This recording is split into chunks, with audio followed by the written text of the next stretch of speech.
Over to you. Good morning, good morning, good morning. It's Monday, April 25th, Believe it or not. and welcome to FYI. I'm Amanza, and I'm with your boy Sherrod, and we're so happy to be Yeah, here with yo. you this morning. We there. Hope you had a wonderful Yeah. weekend. Hope you guys have. We had a great weekend Yeah, in these parts. yeah. Thank you for joining us. You'll notice that one of our crew is not in studio, but we have a surprise later on in the morning for you. Jaretta Fernandez, she is out and about, Yeah. and so we'll be talking with her a little later in the morning. She'll be joining us. But welcome, guys! Remember to share the live, smash the emoji button so that everyone, as far as possible, can get credible information. Let's know where you're joining us from. Richard C. Passad and Excellent. Claire Capel and Maureen Coppin Williams. Sonia says good morning from Linden. Ah, Mariama says good morning from Atlanta. Share the live stream, guys, Share the and live, share so it. that And let us know. go Yeah, ahead. I'm sorry.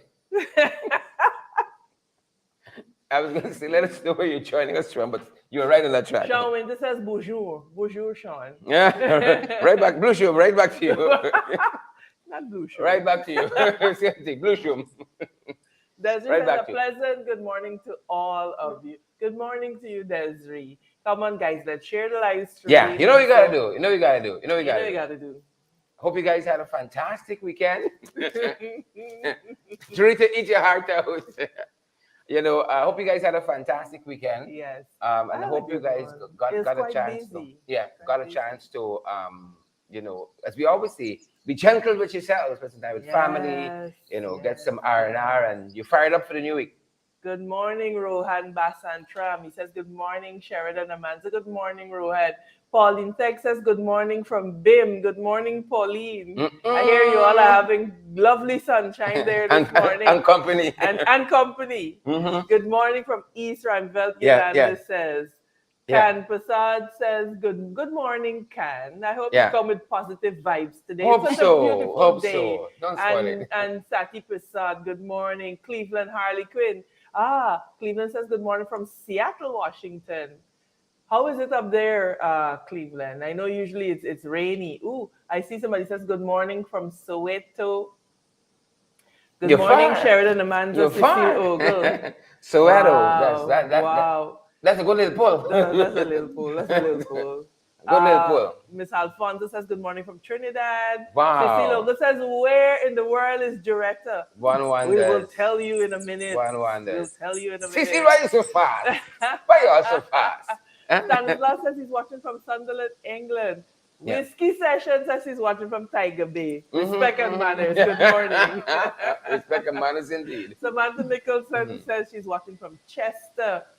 Magnell Borough says no liars and backbiters on this live. Amen. Positive vibes only. All right. We want Remember to to check share the about live stream. strength crapos, the tadpoles, the crocodiles, the jumping birds, or the carrying crows. But No animal farm. everyone else is welcome. Don Everyone Sullivan is says he's welcome. from the Bachelor's Yeah, yeah, Adventure, East Coast Republic. yeah. Excellent. Maureen says she lives in Seattle. Seattle, wow. Good for you. I know the weather there is generally rainy. I How hope, is it, yeah. Maureen? I hope It's she's been busy. getting her rest. Here, it's sleepless in Seattle. Yeah. Hope you're getting your rest down there.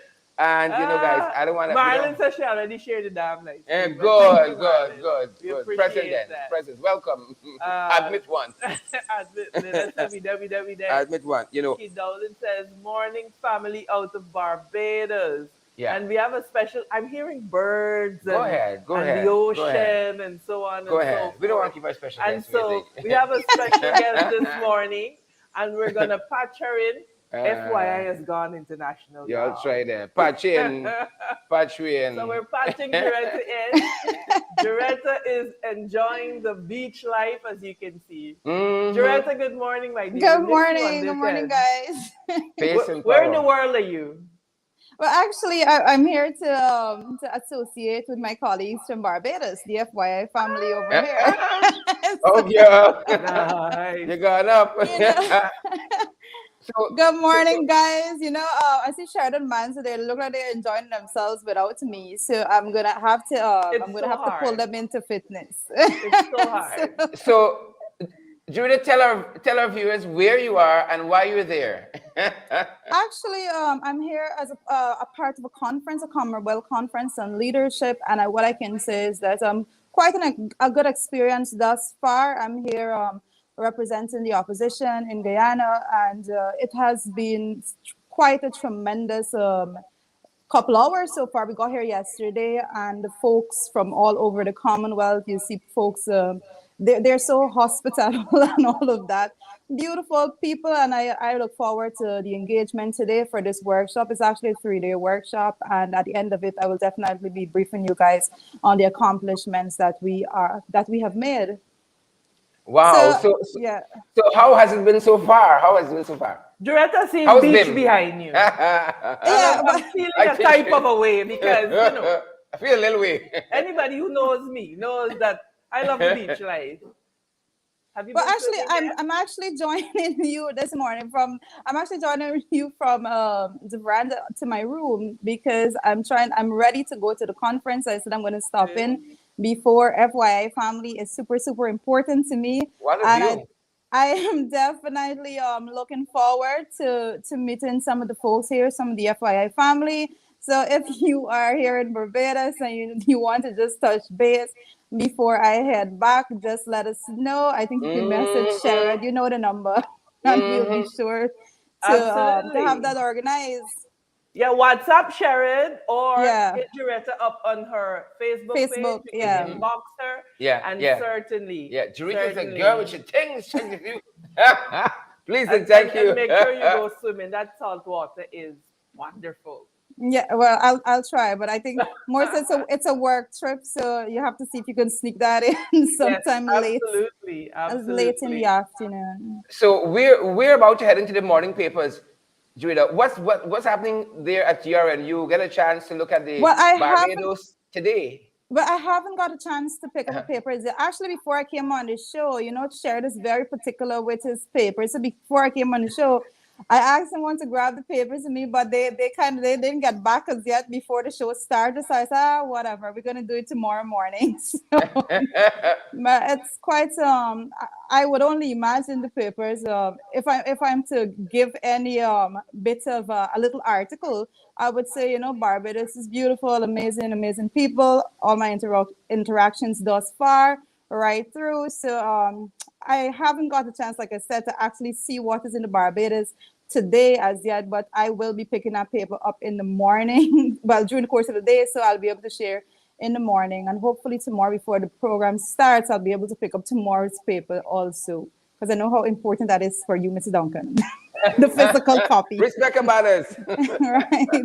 Good, Doretta. It's good seeing you. Enjoy the conference, and we'll hear from you again soon. And remember, if you're in Barbados, inbox Doretta, and let's have a big FYI family reunion as she's there, and On our behalf. and show her some good Bajan hospitality. Cheers, Okay, Betsy, my guys. dear. Enjoy. You take care, So all of everyone. the folks who are joining us in Barbados, you all know where Jarita they know. Should I write by y'all? Yeah, Right by very, y'all. very. Right Right? here, not too And far, we just want to up the see road around the pictures, corner, lots and lots of pictures. Just up the road around the corner by the beach. Awesome, That's awesome. about the news. So, Oh my guys, God. have a good day without me, FYI family. I love you all dearly. Make sure that you do what you have to do. Share the live stream, as we always say. Remember to do all the necessaries and manner. Sharon is showing the actions right now. Continue to support, and I am sure Sharon has a packed program there, and himself and Amanda will walk you through it in my absence. Have a great day, guys. All right, Doretta, bless you, and please stay safe. We love I you. will, of course. All right. Stay safe. Okay, bye.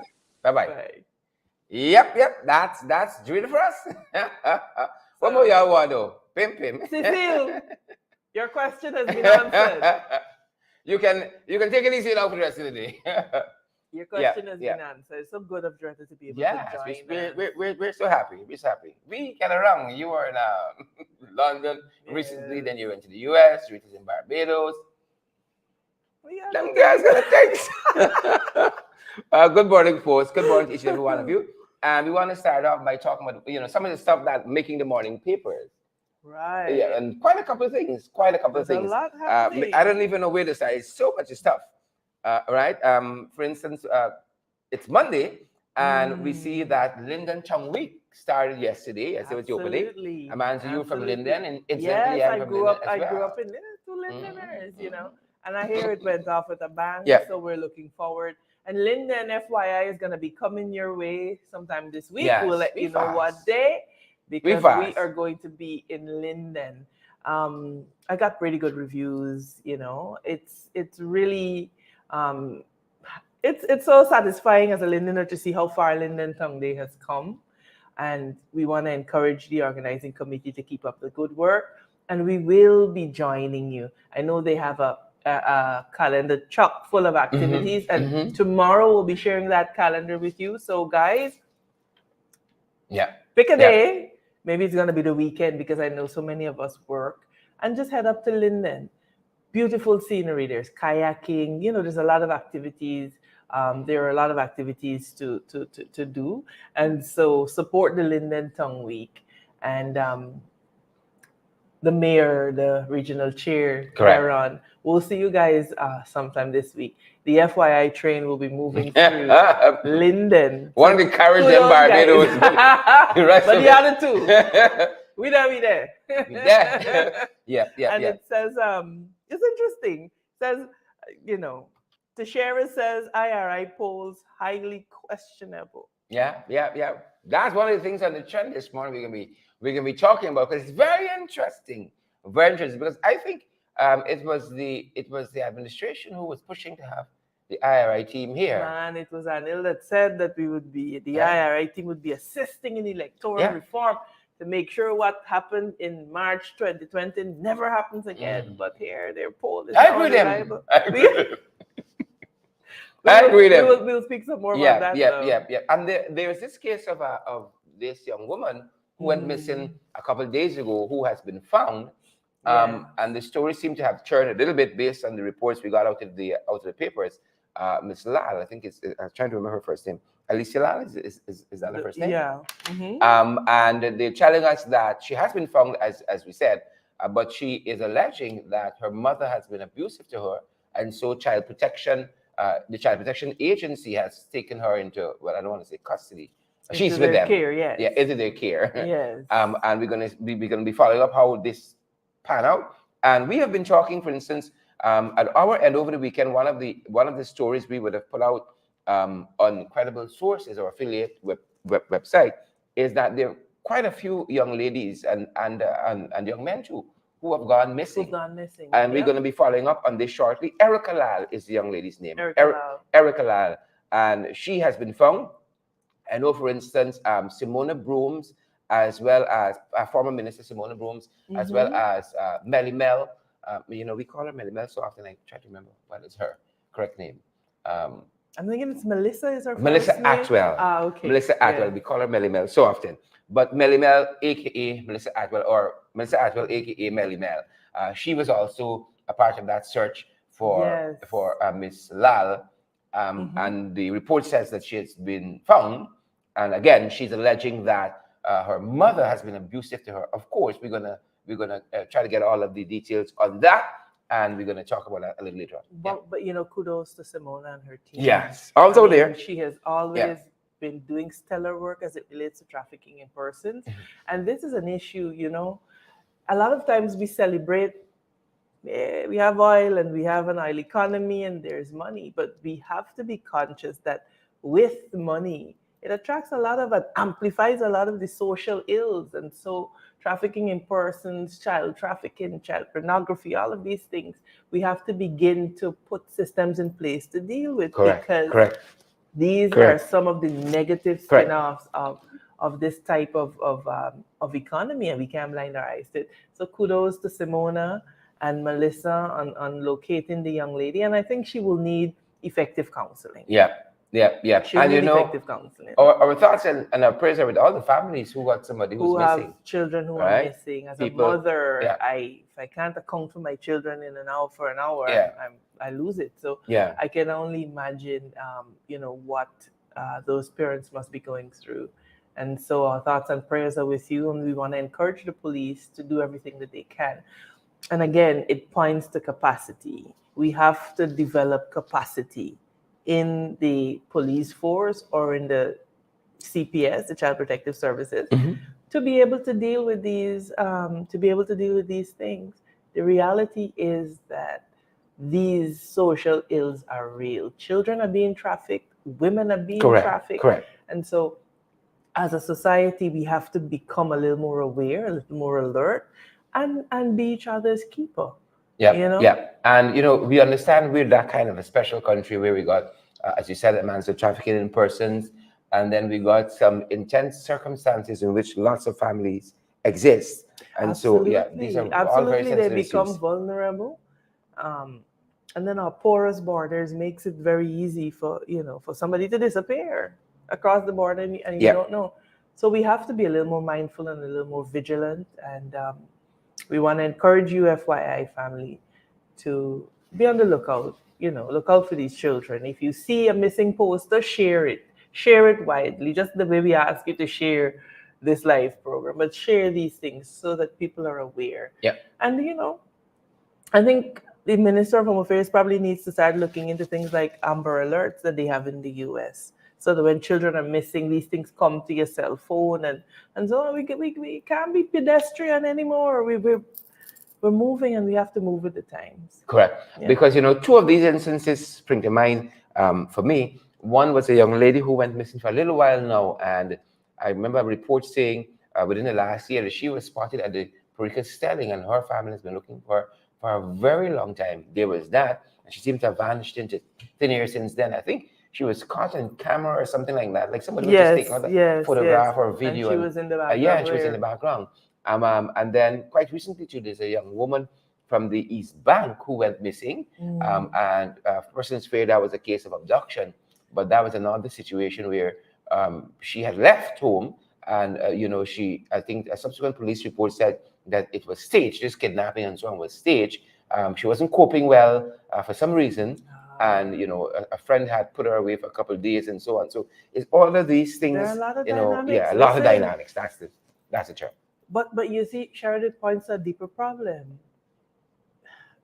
And it's unfortunate that this government paradigm as it relates to mental health is so backward. Mental health, particularly after the pandemic and the vicissitudes of that, and the increase in cost of living, has come front and center. But we don't see a government that is paying attention to the nation's mental health. We of ourselves don't pay attention to our mental health. We will go to the doctor for our heart. We will go if our back hurts. We will go if we break a leg. But we do not pay attention to maintaining a healthy mind and healthy emotions. And that's because of the taboo. And that is more than a relevant observation, because the first of those maladies you mentioned, most times we don't go until it's too late. Most times, if our head hurt, we say, "Oh, my pressure high," and you drink a malt or something. I don't know whether people take for the pressure, but we always tend to self-diagnose. Right? Your foot hurting. Oh, is it cold floor? You put on a socks, but you don't know it's and usually you engage health services until it's too. Yeah. So this is something that we're gonna continue to focus on. Correct. Hopefully bring in some professionals too, because there are a lot of people who are clinically depressed and they don't know. There are a lot of people who are dealing with serious mental stress and are just a trigger away from just imploding. So we would want to encourage people though to treat people with grace. People dealing with stuff. And so every day you go about, you see somebody, just treat them with grace. Understand that people are dealing with things. The cost of living high. That alone. I mean, there are people who are struggling to feed their family. You gotta wake up every day. You think about that. How these children eat? How they going to do? School reopens today. I think it is. Right? A lot of people got to look at their bottom line as a family and think, could I send these children? How many students going to stay home just for the want of of me. As a matter of fact, a colleague, Amanda, Mm-hmm. listeners, viewers, related to me just last evening that they have been doing a feeding program. Mm-hmm. And what she said is that she was so surprised by the number of young people who were on the streets and who were hungry. They were struck, the team, they were really struck by that, the amount of young people who were on Right. the streets and hungry. And that is a reality of what we live in Yeah. now. And so while our GDP is showing this, the reality on the ground is that there are people who are hungry. Yeah. There are people Yep. who are losing their homes because they can't afford rent. There is famine in the midst of plenty. And this is why you see sometimes it appears as though our discussion may be all over the place, but they are all so interrelated because schools reopen today and their parents who don't have passage for their children to go to school. Correct. This is why an initiative like the 5Bs was so important. That children have buses that they can jump on free of cost to get to school. Yeah. That when they get to school, they have a warm breakfast, They got at least, or a boats. meal. And I want to touch on boats because we covered here just the other day where there were two boats in Bartica who used to be used in the riverine areas there to transport students and teachers to school. They're all but sunk now, at the mercy of the elements, and been left there, derelict now. Been left there. All because you have project. a government that cannot see past the fact that this was a David Granger initiative that benefited children. Because ego and pride is just so much. And the Guyanese people continue to pay the price. Yeah. And so you have children in the riverine areas and teachers who are struggling now to get to school. But this is the kicker, and this is where our people have to wake up. Giving somebody $19,000 per child once a year, if you sit down and you do the math, does not equate to that child being able to travel to school free of cost every day. Yeah. Sit down and do the math. Let's say a parent spends $400 on one child, and she may have three. Mm-hmm. So the PPP government, what they do is that they engage in a sleight of hand. But we as a population have to become more aware. And demand more. Yes. And demand more. And demand more. That's you give me $19,000. That is transportation for 2 weeks for some families, right? And then I notice now they're reintroducing buses as if this is something new, but they've allowed the David G buses to sit there and rot. And are rotting as we speak. Millions of dollars worth in equipment, basically, in most of transportation, the boats, the buses, just rotting away, all because it was something. And bicycles, thought of the previous administration. That's just. And Manju, you said I think last week. We cannot run a country by breaking down everything every 5 years. Where are we going to go? That's where we are. Where are we going to go? Every 5 years. I have noticed in some countries when governments take over. For example, in St. Lucia, the new government acknowledged, look, these projects were in the pipeline and we intend to continue them. There's nothing wrong with that. Yeah. That is actually maturity. And for this administration to say that is like blasphemy. We intend to continue this project of the last year. Blasphemy. So they rebrand it. You think it's the devil? I just think that they do not care about people. I think that that small group at the top, they're only interested in themselves and they give crumbs to the people. This grand idea that Irfan has about building houses for CPL, we must let the public know that this is how Festival City got its name. Because hundreds of prefabricated houses were built for the first Carifesta. Yeah. And this is how Festival City was formed. And if you go into Festival City, you'll find that all of the streets, you have Nutmeg Street, all of the streets are named after a particular feature of a CARICOM country. So Nutmeg Street in honor of Grenada. Yeah. That who's, Yeah, there's the Isle of Barbados. The Isle of Nutmeg. There's so many things. Barbados. So this is nothing new that he has come up with.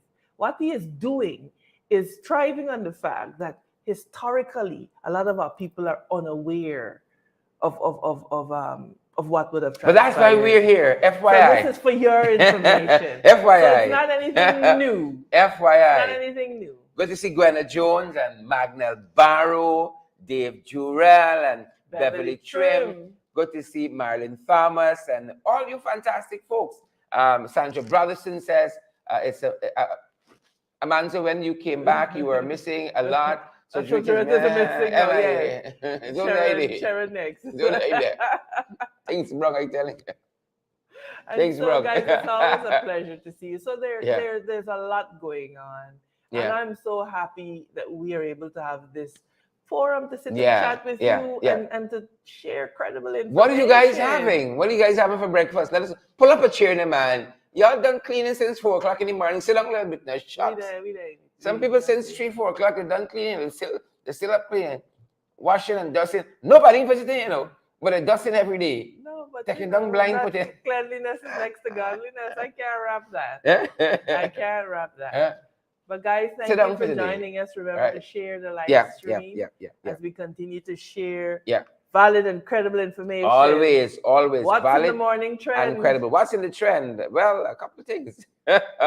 A couple of things in the trend. And I think we're starting out of France because they had an election recently. Yes. Right? Elections are consequences. And Emmanuel Macron has returned. Yeah, believe it or not, he has defeated Marine Le Pen, right? Yep. And you know, that other party there, which in my mind was a French party, but they managed, they've been coming around. They got, I think, 42% of the vote. So that's what happened in France over the weekend. Macron is back. Right? That happened in back. France. Yep. But you know, and again, it's just testimony to how, you know, democracy can work. You go, you cast your ballot, you do so honestly, not have 49 boxes without documentation. You think the French would allow that? And so forth. No. You know, the French people would never allow that. No. Would never allow that. And you know, congratulations to him, and may he rule well. I see he says he vows to govern for all of France, and so the world will watch, and you know, history will judge. You made a man say Ian tried to change his motto and so on. He just vowing to lead for everybody. That's what you say. Yeah. It's one France. It's one France. Yeah. No. All right. We're going to follow. But some other things that we're following internationally. And this is interesting because Nicaragua has expelled the OAS and has exited early from the organization. You know, Nicaragua got its own issues as a country. That's number one. But then I think the OAS got its own issues as well. As we have been seeing. Yeah. So these actions have implications. Yeah. You know, there have been a number of articles that have been written which suggested that the OAS may, you know, be playing a role in achieving the objectives of certain larger larger states and playing a key interventionist role. And those of us who can hearken back to our own 2020 elections, we may recall that there were statements made, etc. So it's very interesting. It's something that we're going to keep following and monitoring because it certainly has implications for us because we are members. We are a member state of the OAS, and so we'll be following that very, very closely. You know, and there was quite an indictment in the OAS coming out of the Chilean election because they said that they pronounced that the election was rigged and all manner of things. But it was far from the truth. And it was far from the truth. And the leader was subsequently exonerated. Yeah, because the case was challenged at the level of the courts. Of the court. Yeah, it's interesting how that went. It is so interesting to see how these organizations are used to shape popular opinion and to influence outcomes. And it's going to get interesting, Amanda, because part of the trend this morning, we're talking about, as you know, the report that is out of the State Department that looks at human rights issues in Guyana. Very and we're going to connect the dots with some of that is concerned. Interestingly enough, we learned as we were in the OAS last week that Guyana voted in the OAS to suspend Russia as an observer nation, but it is something quite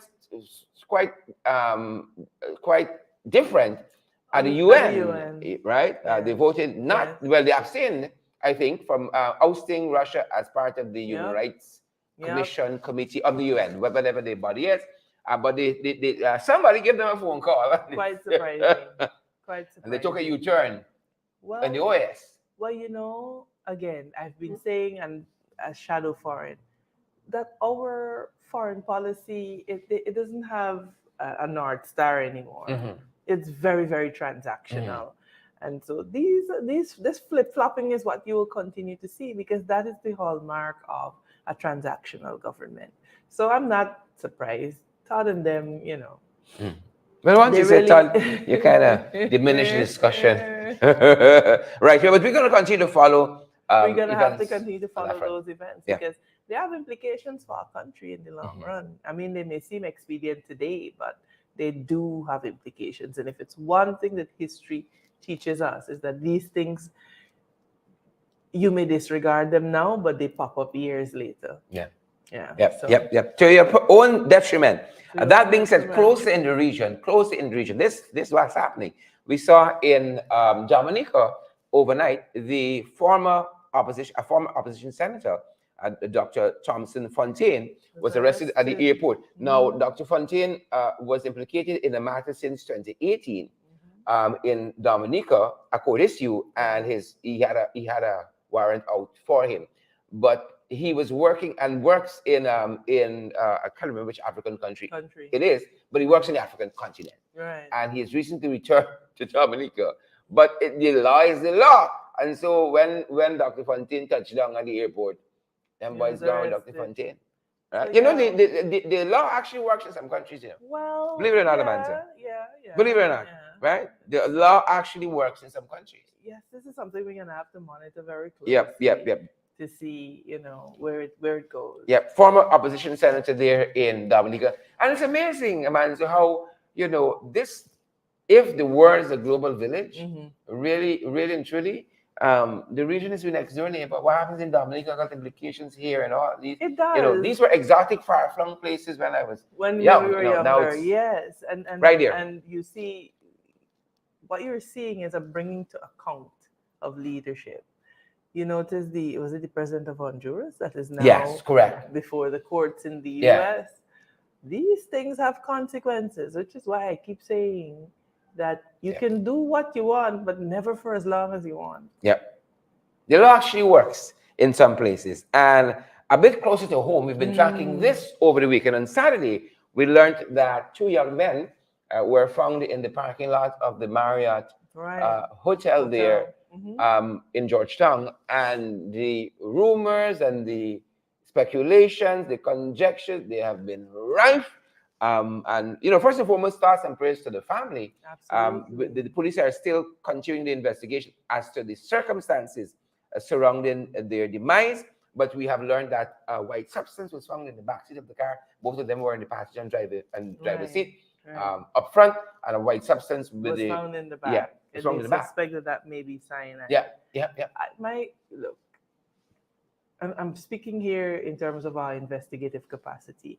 Why is it that we don't have the facilities to test a substance to be sure that it's cyanide up to now? And we're still sending samples overseas. Billions go to this. Billions go to this. Basic issue. Our labs can test.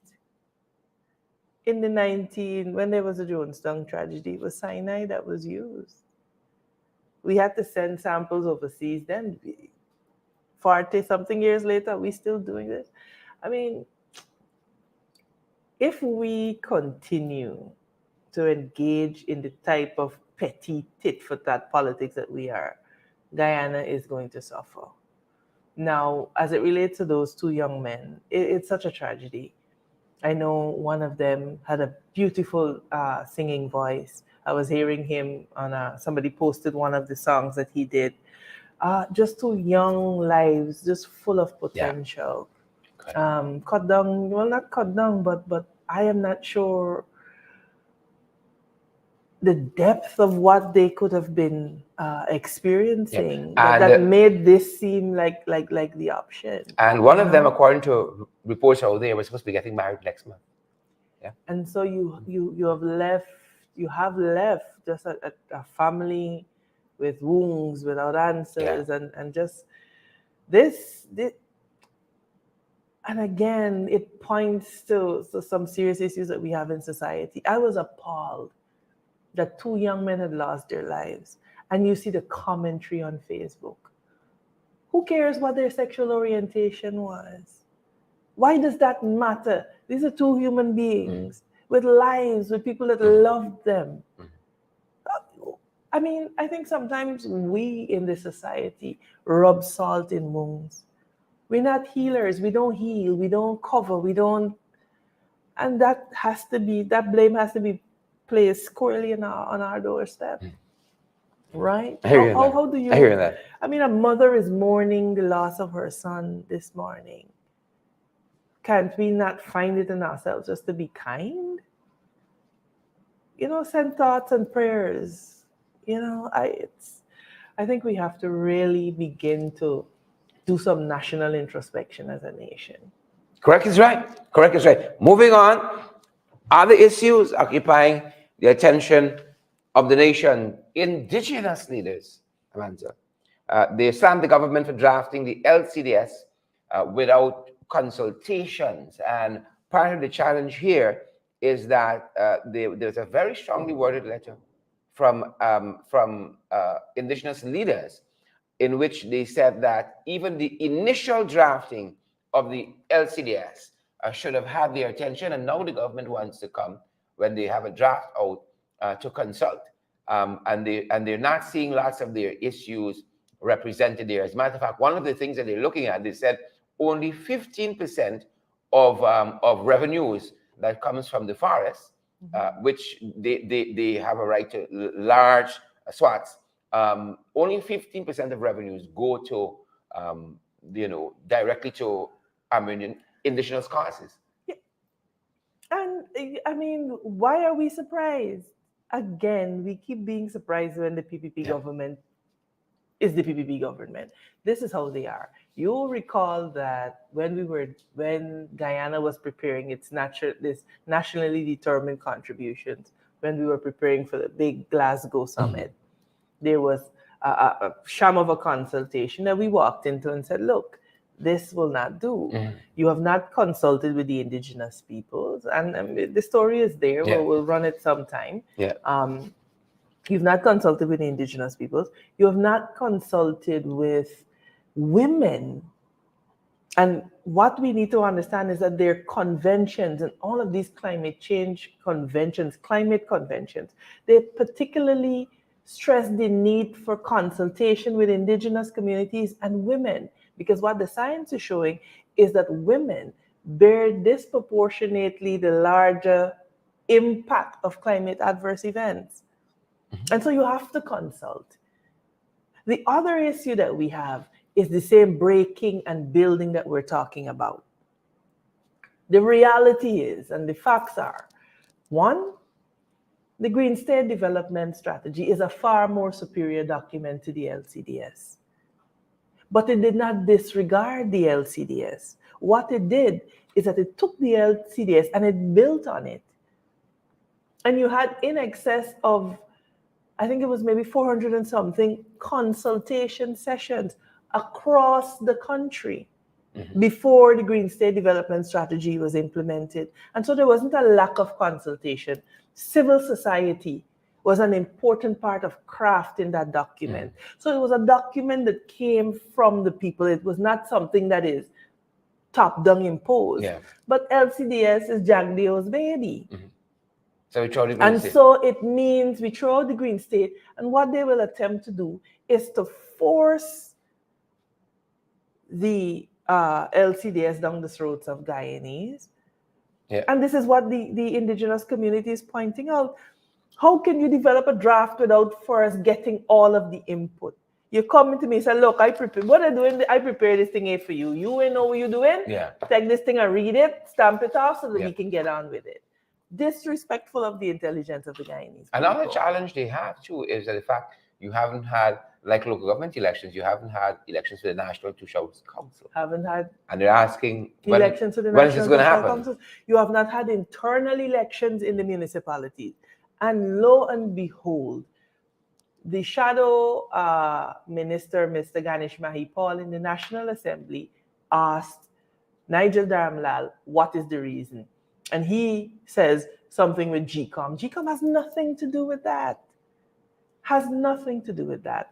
But again, this is where we see the complete disregard for local democracy. And Guyanese must understand that local democracy means that you in a community are allowed to govern yourself and determine what is in your community's best interests. So when a government does not hold local government elections, what they're saying is that you aren't good enough to manage your own affairs. Let us tell you what got to be done. So we can put in IMCs and we will impose our rule on you and we will do what we want. And the reality is that they're allowed to do it because we, the people, let them. Yeah. And talking about the PPP being the PPP, over the weekend, this issue is back in the fore because, again, we just passed yet another anniversary of the death of former Minister of Government, Minister of Agriculture and Livestock, Saturday Saw. It's been 16 years, man, 16 years since his death. And his family is once again, his son had a letter in the papers asking for the government in which his father served to have an inquiry 16 years later. They haven't had an inquiry into the death of one of its ministers. And just to think, if this is how they treat their ministers, how would they treat me or you? And so this is the point that I am saying. He served with them. He was a sitting minister when he met his demise. 16 years on. This is their colleague. This was somebody that sat with them shoulder to shoulder in the National Assembly.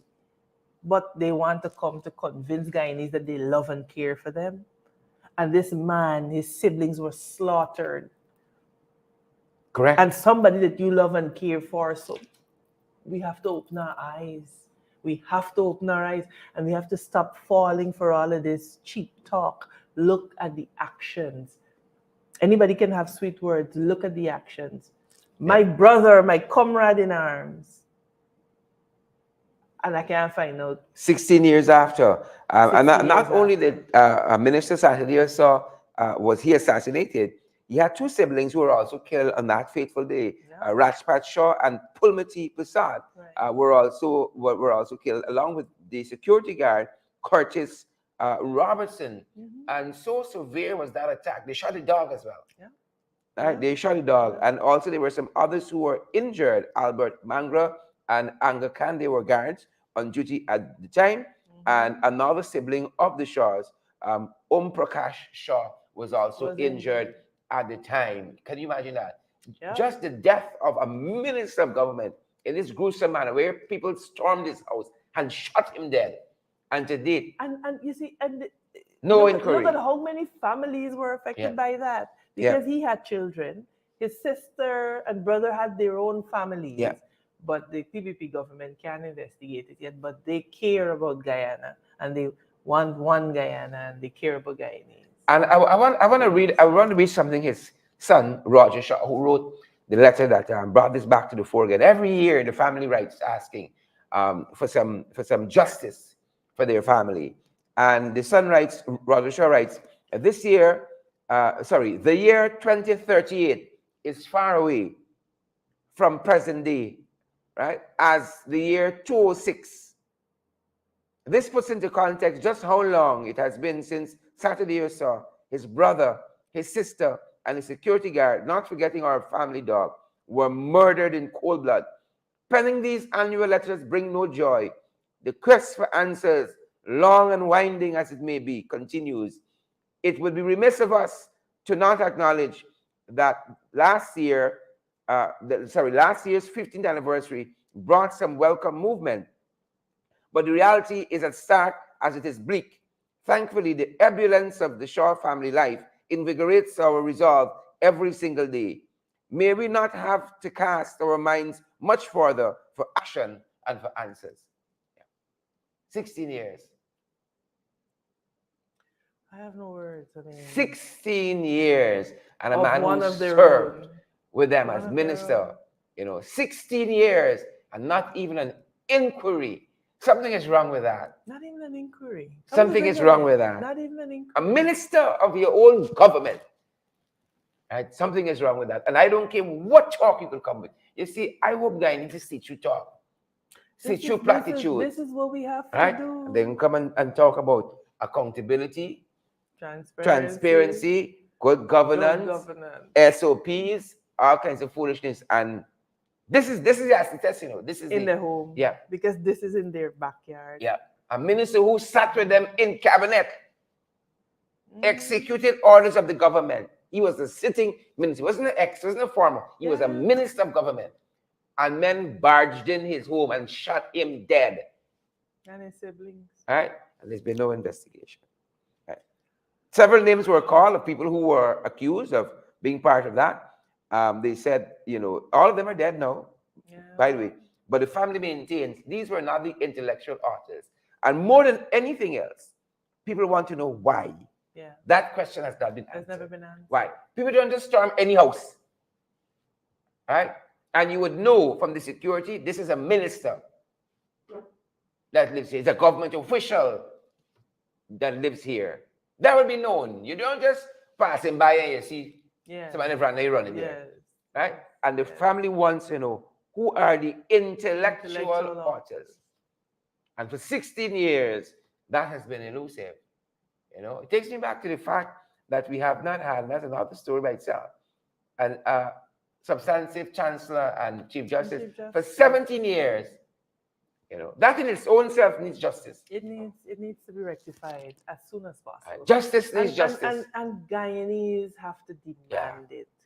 Always comes back to it that. should have been done under the APNUFC. It should have been done. There's no if or but about it. It ought to have been done.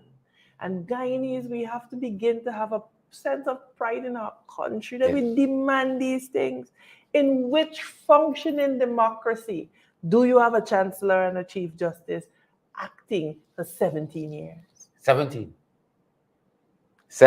years. And 16 years, 16 of that, Shahideo Saw's family have been waiting for justice. Right? Waiting for justice. But you can understand, if that doesn't, justice for Shahideo Saw is not high on agenda, I don't think Chief Justice and Chancellor of Judiciary appointing him going to be high on the agenda. Justice for any Guyanese is high on the agenda. Is high on the agenda. All right? We get so many complaints here. We could have a podcast every day on justice. We had 3 in the last week on where do people go for justice in this country. Because usually when you hear people's complaint, that's what they really want. They want justice. Somebody has wronged them. There's been an infraction. Where do you go for justice? Right? Somebody jam your car. Somebody park a container in front of your house. Right? People come at your house taking out photographs. Somebody, whatever is wrong, people do you. Where do people go for justice? You go to the police station and say, that's not a problem. We get them man and woman story. They send you someplace else. Back and forth, back and forth. Even that mother with a 14-year-old. Said she went to a lot of places. Run around. That's how Brooms and former Minister Brooms and Atwell got involved. Because last straw, she reached out to some folks. And that's where, what gets things done in this country? When you highlight it like this. Yeah, and this is... And you have a Facebook Live. And this is what is important for Guyanese to understand. And I'm glad you hit on that point, because every person watching us right now has a smartphone and they're watching at us from a particular device. You become a reporter. Become a reporter. This government thrives on fear and they thrive on intimidation. But they can't intimidate all 750,000 Guyanese. Yeah. And so we really, as a nation, we have to begin to step up our game in terms of accountability. I deserve better as a Guyanese. I don't need to be treated like this. Exactly. Which reminds me, yesterday on the podcast, we had a young lady, Sally Zal, who, like the Shaw family, in her own instance, in her own way, wants justice. She feels aggrieved that she wants justice. Her story is quite strange because she was honest enough to say she was recruited by somebody called I keep calling his name, Victor Singh. She says recruited her to go on Facebook and to bash people, especially of the then government and opposition, to bash people, talk ill about their family, their wife, their spouse, and so on, right? And she wants no part of that anymore. And she said this fella is bullying her, right? And she went. He came into the country recently, got a police officer from out of the district to come by her house, a female officer, dragged her down to the station and all of that. I hope guys Right. I hope you guys are paying Yeah. attention to what is happening here. This is the reality of how these people operate. I keep saying, let us look at this thing. In a multicultural, multi-ethnic society, governance tends into one of two directions: inclusionary and consultative, or domination and control. And every action that you have seen from the government, from those they have appointed, you could literally draw a column, put inclusivity here and domination and control here, and you will literally see that every action that they've taken so far is bent to domination and control. Yeah. And we have to wake up. And the reality is that this entire conflict makes no sense. We are a bunch of brown and black people running around in this country fighting and killing each other. Yeah. It makes no sense. Outsiders fetching away the wealth and the patrimony and everything else, and we just here. But you know what's interesting? Wanting SOPs is most asinine. Yeah, and I'm certain if you check the comments on this We live, don't have you can SOP see a lot of people asking where are SOPs? Is Paul in the house? Where are SOPs? That's Paul's favorite thing. But Amanda, what was interesting about Ridiculous. that discussion we had with that young lady on our podcast yesterday is the fact that after the podcast, the fellow called me. The fellow called me, right? And what is even strange is that, well, somebody purporting to be this Victor Singh called me. Let me just say that. Somebody purporting to be Victor Singh called me and said that the young lady's lying and tries to paint himself as an angel. He's an altar boy all of a sudden. So I said to him, it's quite strange because this is not the first woman, the first female who has approached me and said, you have degraded them, you've called their jobs and say that they've posted racist thing on Facebook and had them fired from the work and all that. It's not the first, not the second, not the third, not the fourth, not the fifth. But you were saying that he said that he doesn't belong to the PPP, he hates the PPP. And he's just a citizen and he just comes home and donates stuff and so on. And this girl is needy and she's actually the one trying to tarnish his reputation and his family. How she has no money, she's poor, and he's trying to help her. I said, then why are you suing her? If you know she's poor and she ain't got no money, what difference a lawsuit is going to make? Because you see, right? This is how these people. But the nature of the man came to the fore. Came to the fore. You just have to allow them to keep talking. And you know what he did? He called a whole set of people's name. Oh, this body in Canada something, and somebody in Canada, somebody wrong. I said, you know what's the problem with all y'all? Y'all idle. Y'all big, nasty and idle. Right? Big, nasty and idle. That's what I told him point blank. I said, because all y'all said, nothing to do with y'all time. A whole set of fake profile. I got 2 profiles. My Facebook personal profile and a page. Your official page, yeah. Right? If I can say something about you, I come in after you frontally. I ain't going to no fake profile. I don't have time with that. And that's what I told him. All of y'all nasty and idle. Those were my 2 words to him. Y'all nasty and idle. All of y'all. But at this point, the nature of the altar boy changed. Right? He said, you on social media begging for money? I'd never give you money. I said, I never call you. Well, you know, this is what I often say in response to people like that. When a program is people-driven, you remain focused. Mm-hmm. The minute these guys start giving you money and the corporate and all, you have to get with their agenda. The interest. If you notice what AOC does, and a lot of them happily give to her campaign. Her campaign is 100% people funded, right? If 1 million people send you $5, you can get by with a campaign. I hope, we hope. Right? Yeah. But the point is, this is how they try to degrade you. Yeah. And you know what we're talking about is justice. That's how we got here.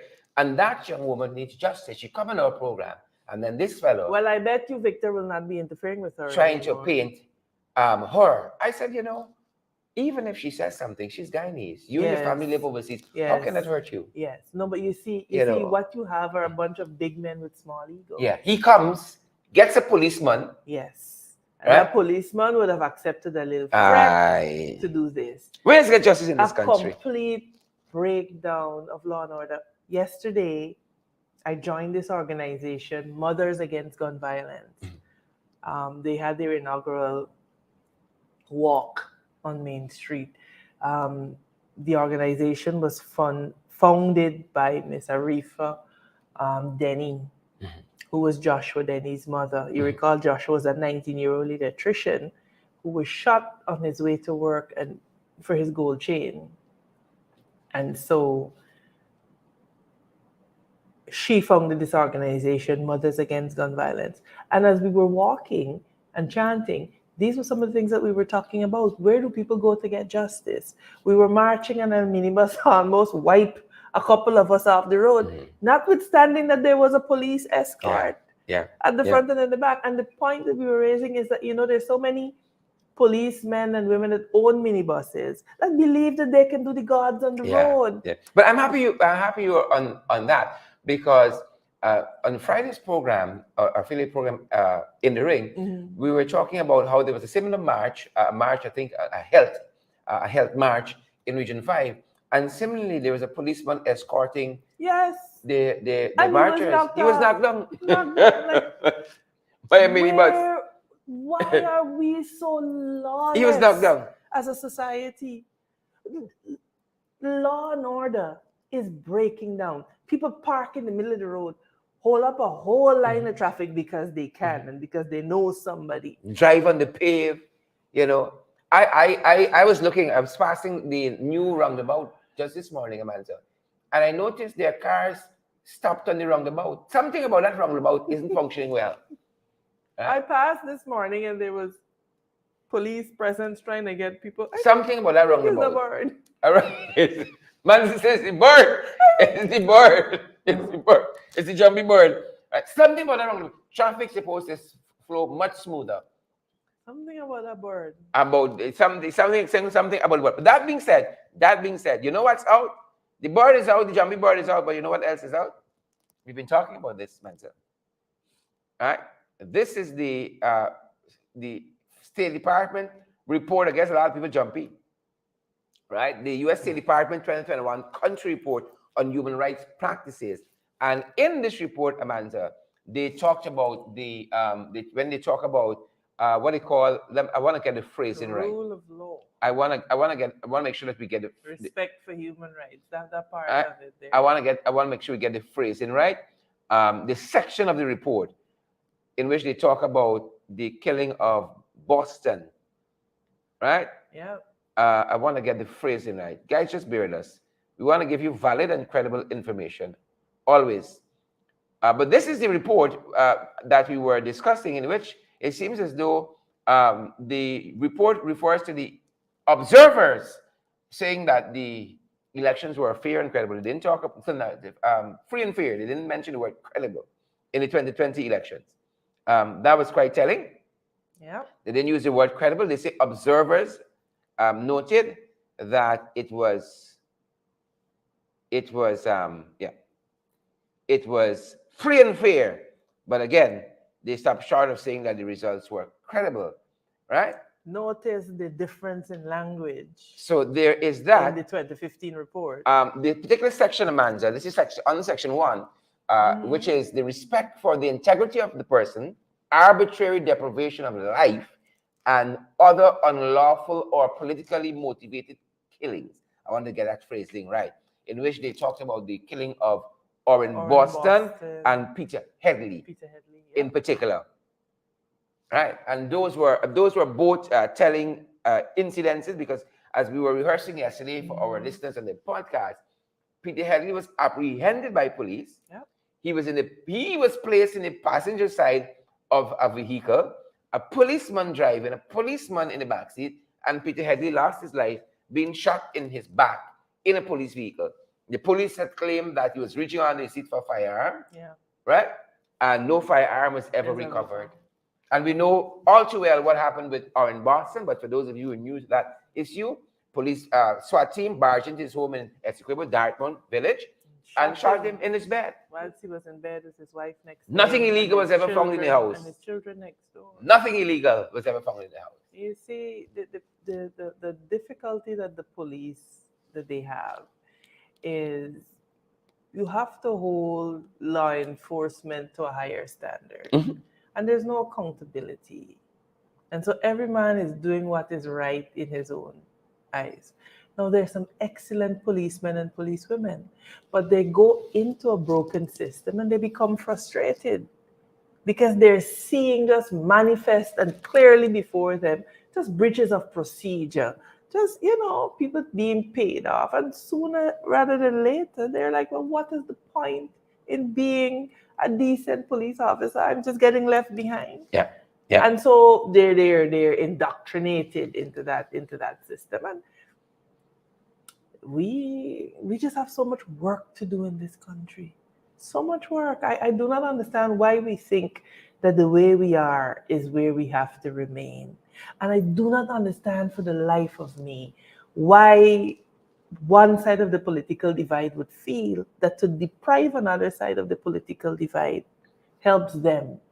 I keep saying you create a class of have and have not. You create a class of people with everything to lose and a class of people with nothing to lose. Who do you think will feel it? Mm-hmm. Mm-hmm. Who do you think becomes the target?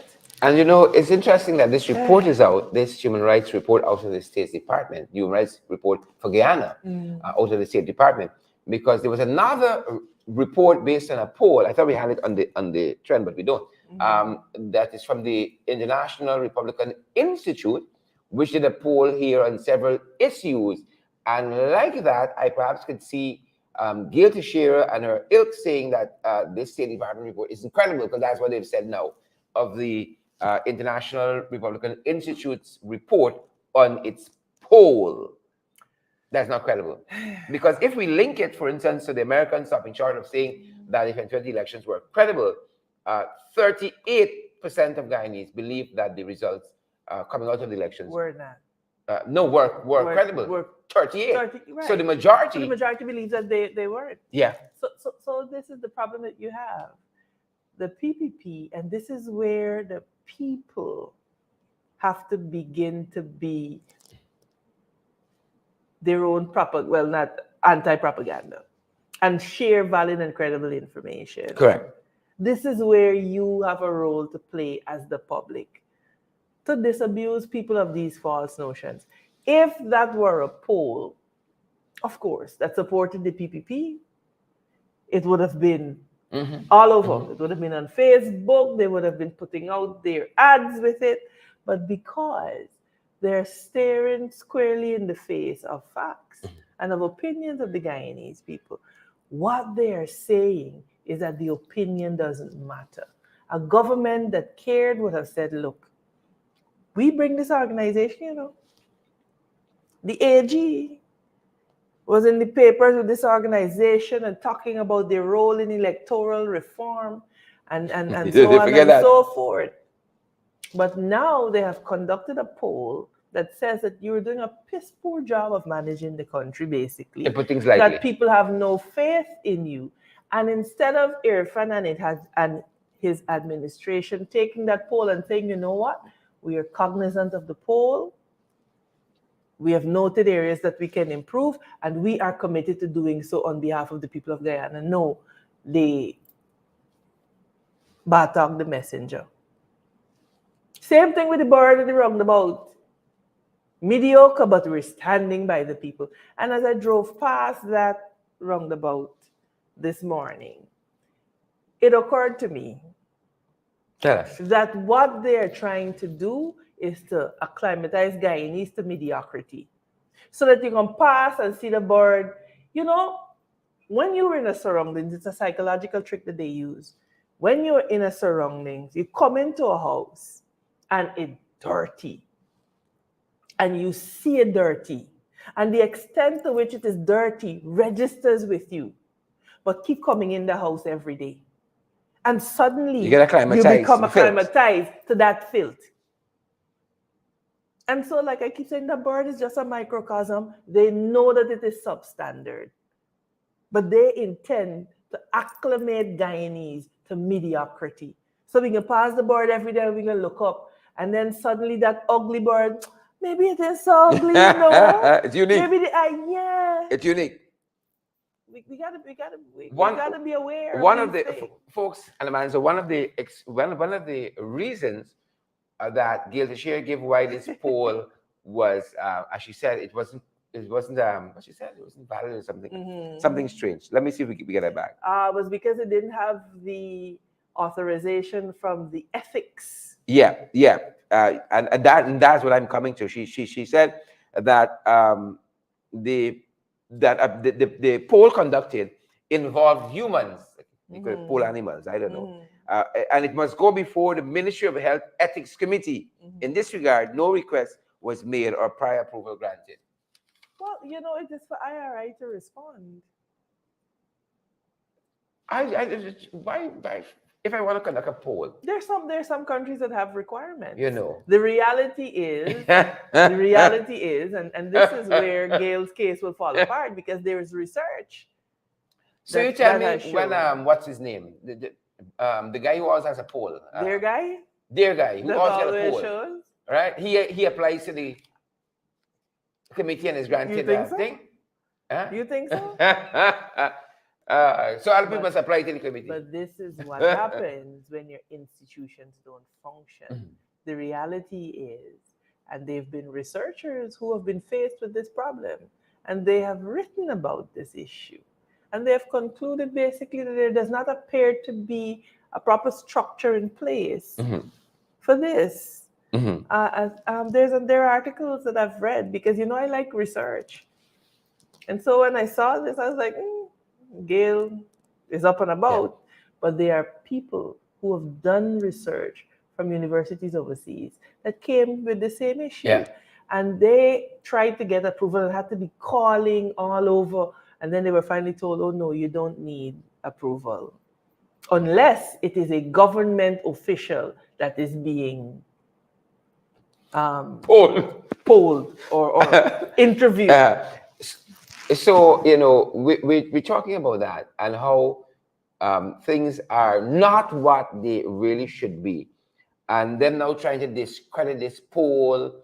They said, you know, kind of like if you poll people during COVID, you might get the best response out of them, and you know every excuse. But you know what the people are coming to do. Yeah, but they also know, and why they're allowed to get away with it is because they know that there are people who would actually hang on to that and regurgitate that foolishness. This is why they're allowed to get away with it. The minute they understand that Guyanese sauce them and we understand what they're about, they're gonna stop this foolishness. And Irfan will insist that this cabinet operates properly.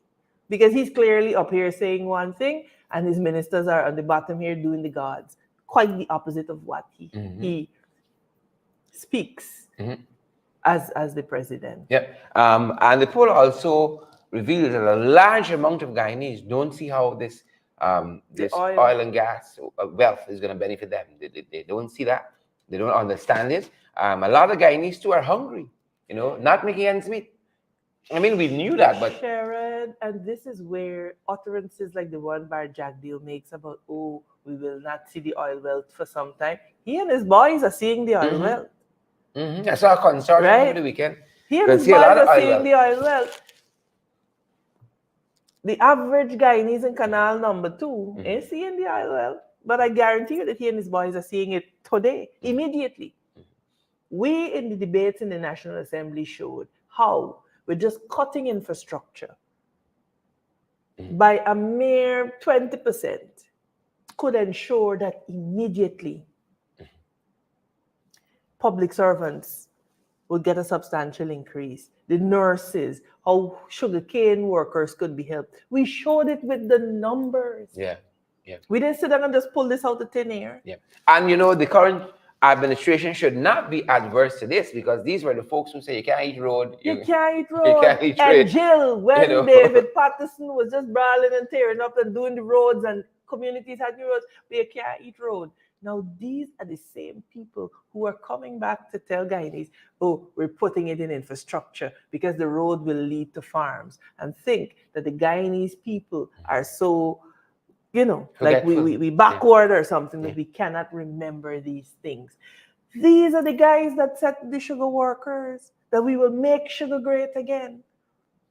How is that going? Well, I'm happy you're there, Mans, because it takes us into the big issue for today, which is broken vows.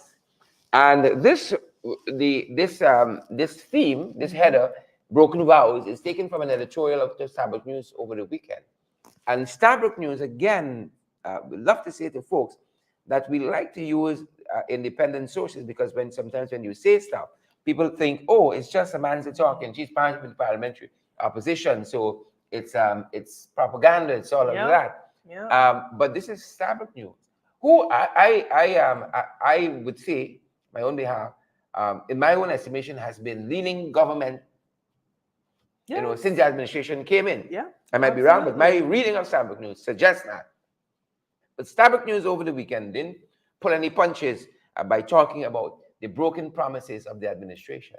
And this is stuff that we've been talking about here every single day when we talk about breaking down of the guardrails every of day democracy. we say it. Yeah. But again, we are viewed as opposition, and you have an agenda, so it's not credible.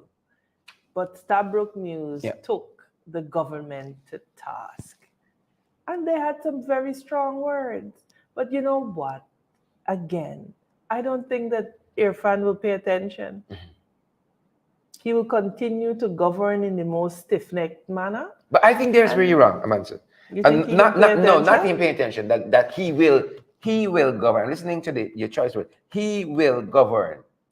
Right? Somebody will tell him what to do. I like bring her back the he is not governing. Irfan is not governing. Don't let me fool myself, because don't let me fool myself. Yeah, that's right. That this is the hierarchy. hierarchy. Yeah. Right? This is the hierarchy. And we all know this. Don't let me fool myself. You might got investors watching us this morning. We might got people who are new to this country watching us. And the reality we would is not that want to mislead them. Yes. But you see, and this is where the danger comes, because who are you looking to make decisions? And even with the engagement of the leader of the opposition, for example, how does the leader of the opposition know that whatever Irfan commits to, he has the power to see through? Yeah. He has to go back. Have implications. Right? Irfan has to go to a higher power. To the power behind the throne. To say, well, here, no. We agree to, you think? Yeah. He has to go back to a higher power. At least he's fired. I mean, we say this casually, but these things have implications for our daily lives. They do. They affect down to whether we got to have 8 hours of blackout for maintenance, or whether we will be a city or a country that has reliable power supply. These things have implications for us, and Starbuck News, they weighed in. I don't think one time in 5 years, the last administration, we had 8 hours of blackout.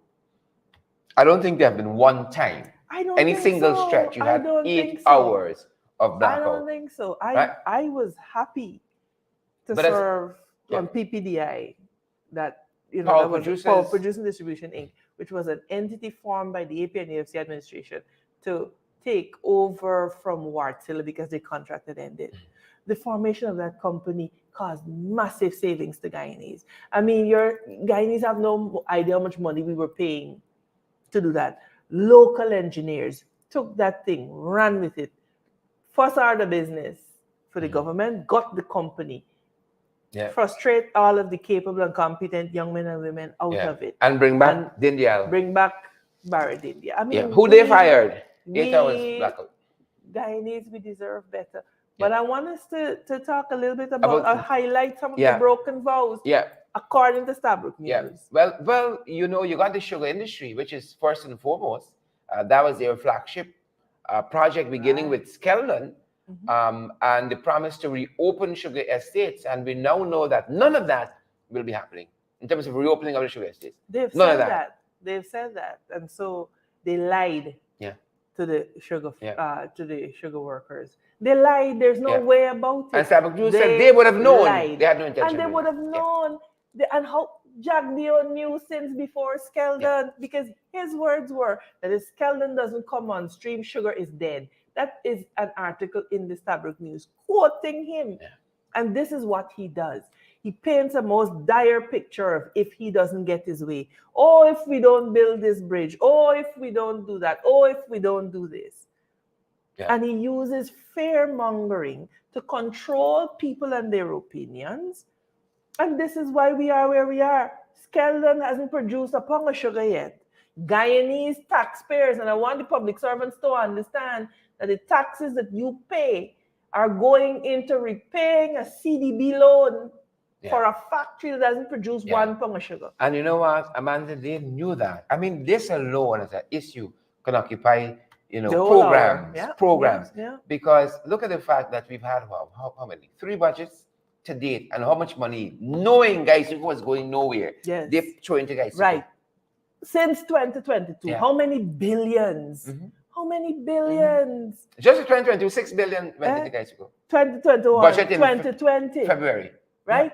Over 20 billion, not with a M, with a B. Yeah. Can you imagine? Yeah.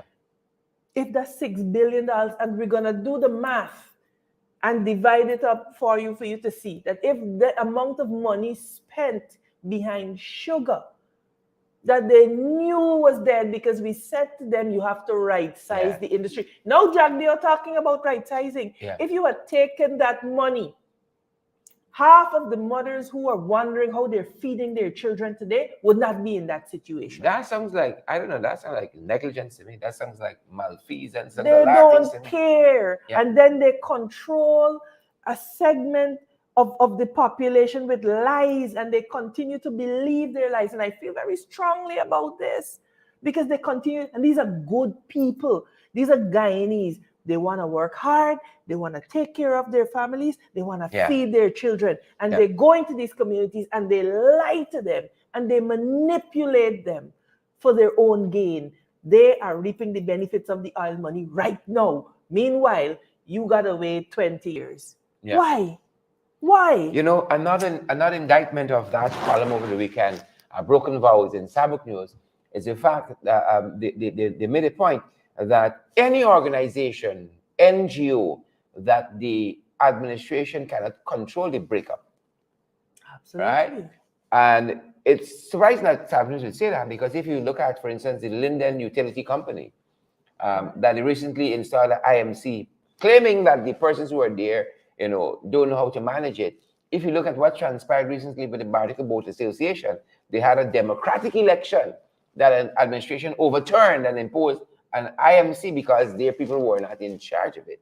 It is quite telling. It is quite telling. And for Stabrook News to say that out loud, I mean, you could just sense the level of fed up. Yeah, fed upness of the editor. Yeah, he was just fed up of it.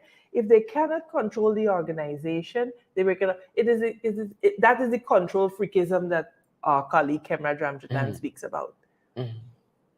And that has prevented the emergence of a strong civil society.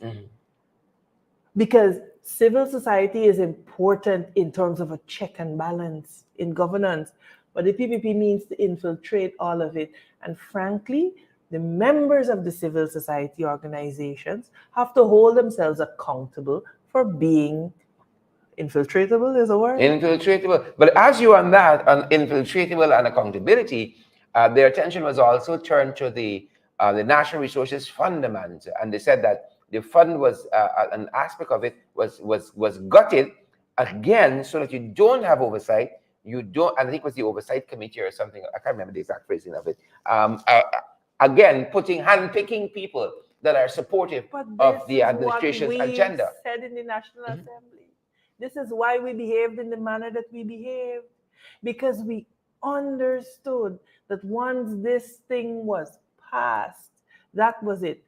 Now, I have observed some comments, and I'm glad you raised this issue because I think that we need to begin to bring the information to our people about what without prejudice means. We continue to maintain, and we've challenged this bill in the courts. The reality is that because this is the law, until the court pronounces that the monies are being spent. And so not because we engage on the issue means that we are acknowledging the legitimacy of the issue. What we are acknowledging is the reality that there's a board in place, that money will be spent. Now, if the court rules that it is illegal, all of that will be deemed an illegality. But it does not mean that we can take our hands off. So that is what we call without prejudice. So not because I'm addressing this issue means that I am acknowledging the legitimacy or otherwise of the government's action. Because I see a lot of people say, oh, the legislation, good or it's not good. It does not matter at this point. The reality is that the government is operating as if the legislation is legal. And so we have a duty to engage.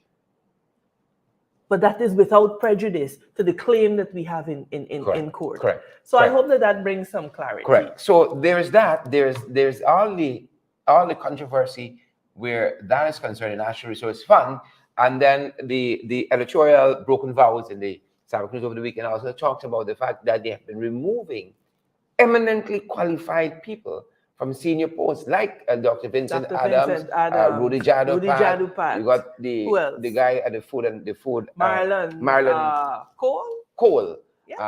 From the I'm trying to remember the Food and Drug Department. Food and Drug Department. Yeah. And the others. There have been others. You've had the gentleman also at the environmental Department of the Environment, Ministry of the Presidency, now Ministry of the all of that, qualified, eminently qualified. And Santa Cruz made a point, they say that Rudy Jadupat hosted a meeting on behalf of the AFC in the US 7 years ago, but you got Prem Mazir, who they call political hatchet, a sycophant and a hatchet one. This is right? public news words, not mine. Who they have now replaced as eminently qualified Rudy Jadupat's replacement at the Extractive Industries Oversight Body. Quite telling. That is a key body. People do not understand the importance, I think, sometimes of the EITI. It is transparency in the extractive industry.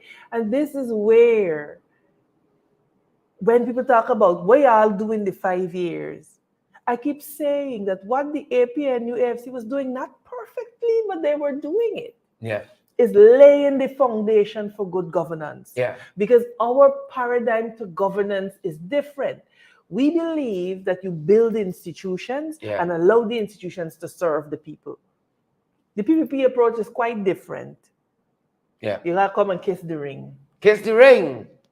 What was also instructive is the fact that they also were very critical of all of the constitutional agencies and entities that exist but are not operational. You got the Judicial Service Commission 2 years on, that is not operational. You got the Teaching Service Commission 2 years on, not operational. You got the Police Service Commission, members were appointed, I think, recently, but it's not for all intents and purposes operational right now. You got the Integrity Commission, which Jagdio told Isabel Young, if you want to know how we doing financially, check with them boys, but them boys aren't operational, right? Them boys are the Integrity Commission. The Integrity Commission, they're not operational, We were due for local government elections, more than a year ago. That has not had. Right? Local government commission, all of, a lot of institutions, not operational. I think we have to take stock of ourselves as Guyanese. There's no other way that we can say it. And that's why I think Gail Teixeira earning a salary on the false pretense, because if we're talking about Minister of Governance. Right? What does she do on a daily basis as Minister of Government? Her role is to say, the IRI poll. It lacks integrity. Lacks integrity. Yeah, And you know, believe people that. think that we come here every day and we do this because you want attention or whatever. This is honestly about bringing information to the Guyanese people. Yeah. When people get out into the streets and begin to protest, they must know why. Mm. And they must have a grasp of the issues, Mm. because it is the grasp of those issues that will ensure that when you take a course of action, you're able to stick to it because you Yeah. understand what you're fighting for Yeah. and what the struggle is about. Yeah. But I'm actually talking about that. You know, the editor of Chronicle, trying to remember what the fellow's name is, but he had resigned under the last administration during the protracted period of the election, took a quote unquote principal position that they were holding on to power and the election was already decided. I wonder how they feel when they read an editorial like that out of Starbuck News. You know, how do they parse that to see, but Starbuck News is up new AFC now? You know, you have a lot of people, a lot of righteous people in this government, you know, as ministers. When they wake up Sunday morning and they read that kind of editorial, what goes through their mind? Do they contemplate resigning in protest from their own government? Or just say, you know, this is propaganda from Starbuck News or something like They that? will say it's propaganda from Starbuck News. I don't think the men and women who are in the ministerial positions in the government have the fortitude to stand. I mean, at least Young, he decided, you know what, I can't be a part of this, and he resigned Yeah, from his position. And this was the At former least- chairman at of the least- Chronicle At board. least he did that. And you had also Christopher Ram, who was Chris Rabb. on the At what least. do you At call it? least. But you know, I don't hold brief for these people, and I tend to give people the benefit of the doubt until they disprove me. I don't think we have men and women in the government who are so in touch with their conscience as to say this is wrong and I cannot be a part of it. Because I think what Starbuck News was saying is that if this is 2 years in, I don't want to see what 5 looks like. And we got to adjust these things now. But there will be no addressing of it. What you will see, and remember on this day, Sharon and I, we spoke about it. You will see closer to the election time, Giveaways. they're going to just be throwing money at the Guyanese people. Throwing money at the Guyanese people. Mark our words, you will see that happening because they think that they can buy us out. They think that we are fickle, and they think that, you know, man, just gotta give them a couple things and they have us in line. That is what they think about us. This is why they are governing in the manner that they are governing right now, because they know that they can get away with it. Because they're going to throw 3 shows, bring in 2 superstars, and we're going to throw it down at the stadium. And then elections morning, we're going to turn up. Meanwhile, they will make sure that their people turn up. And that's how the cookie crumbles. Yeah. We got it. Interesting. Required reading, folks. Broken Vowels. Editorial Starbuck News and Saturday, I think it was. Required reading as you begin the week. Yep. I will post it. I think Sharon has it on the website. Yeah, Credible we can. Sources. We can. Go to the website, and we will see that, you know, this is what we've been saying all along. This is what we have been saying all along.